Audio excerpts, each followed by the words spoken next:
Hi friends. அந்த rocket அடுப்பு பார்த்தீங்கன்னா கொரோனா பீரியட்லேருந்தே ஒரு ஹாபி ஆரம்பித்தது. ஆனால் இப்போது பிஸ்னஸாக இல்லை, ஒரு பேஷனாக தான் நான் பண்ணிகிட்ருக்கேன். எனக்கு ரொம்ப ஒரு பிடிச்ச ஒரு விஷயம் இது. என்னோடய எக்ஸ்பீரியன்ஸ்லாம் பார்த்தீங்கன்னா ஸ்ரீபெரும்பூர் செயின் கோம்பையில் நான் ஒர்க் பண்ணியிருக்கேன். அதுக்கப்புறம் பார்த்தீங்கன்னா சென்னையில் வெள்ளிவாழ்ச்சோடியில் இருக்கக்கூடிய அசோக் லேண்டில் ஒரு 10 இயர்ஸ் நான் இருந்திருக்கேன் R&Dயில். அதுக்கப்புறம் நான் இந்த மதுரைக்கு செட்டில் ஆகிடுச்சு கொரோனா பீரியடுக்கு முன்னாடியே. அந்த இன்ஜினியரிங் நாலேஜெலாம் வச்சுட்டு பார்த்தீங்கன்னா நான் ஓரளவுக்கு நானே வெல்டிங் கற்றுக்கிட்டு ஒருத்தர் மூலமாக கற்றுக்கிட்டு அப்ளை பண்ணி என்ன நினைக்கிறேனோ அந்த டிசைனை நான் அப்படியே கொண்டு வந்துடுவேன். என்ன ஒரு டிசைனில் பிரச்சனை இருக்குன்னா அந்த பிரச்சனையை வந்து சால்வ் பண்ணுறது எப்படி, அதை பார்க்கும்போது தான் இந்த அடுப்புடைய சைஸ் இவ்வளோ சின்னதாக இருக்குது. ஏன்னா மற்றவங்க கேட்குறலாம் இதான், ரொம்ப சின்னதாக இருக்குது சார், பெருசாக இருக்குன்னு நினச்சோம், மற்ற அடுப்பு மாதிரி இல்லைன்றாங்க. ஆனால் இந்த அடுப்பில் பார்த்தீங்கன்னா சின்னதானதுக்கு காரணம் பார்த்தீங்கன்னா நான் கொடுத்த கஸ்டமர்ஸ்க்கு அவங்க மூலமாக வந்த ஃபீட்பேக் தான். இந்த அடுப்பை பொறுத்த வரைக்கும் என்னென்னா, உங்களுக்கு நீங்கள் என்ன விறகு போட்டாலும் சரி எப்படியாவது சமையல் ஆயிரும்.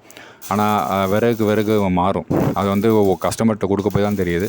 ஒரு 100 பேர் நான் கஸ்டமர் கொடுத்துருக்கேன்னா அதில் டெஃபினட்டாக ஒரு 10 பேர் பார்த்தீங்கன்னா டிஸாட்டிஸ்ஃபேக்ஷன் சொல்லியிருக்காங்க. ஏன்னா சார் இங்கே சரியில்லை சார், புகையுது, சமையல் ஆகலைன்னு சொல்லியிருக்காங்க. அது வந்து முன்னாடி.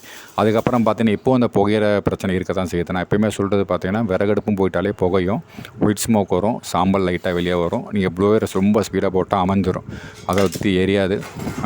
கொஞ்சம் குறைச்சி போட்டிங்கன்னா புகை வரத்தான் செய்யும். அதே மாதிரி டர்போ அடுப்புக்கும் இதுக்கும் வித்தியாசம் இருக்குது. டர்போ அடுப்பு பொறுத்த வரைக்கும் பார்த்தீங்கன்னா மேலேருந்து போடக்கூடியது. இப்போ நீங்கள் பார்க்குற வீடியோ பார்த்தீங்கன்னா இது வந்து நார்மல் நம்ம சைட்லேருந்து போடக்கூடிய அடுப்பு விறகு ராக்கெட் அடுப்புன்னு சொல்லுவாங்க. இந்த அடுப்பில் பார்த்தீங்கன்னா ஏர் வந்து எஸ்கேப் ஆகும். நம்ம கட்டை வைக்கிறோம் பார்த்தீங்கன்னா அது வழியாக எஸ்கேப் ஆகும். எஃபிஷியன்சி கொஞ்சம் கம்மியாக இருக்கும். விறகு டைப் பொறுத்தும் பார்த்தீங்கன்னா அதோடய எஃபிஷியன்சியும் ஹைட்டும் எல்லாமே மாறும். ஆனால் இதே டர்போ அடுப்பு பொறுத்த பார்த்தீங்கன்னா நீளமான விறகு போட முடியாது. அதில் வந்து பார்த்தீங்கன்னா உங்களால் சின்ன சின்ன பிளாக்ஸ் தான் போட முடியும். எஃபிஷியன்சி நல்லாயிருக்கும்.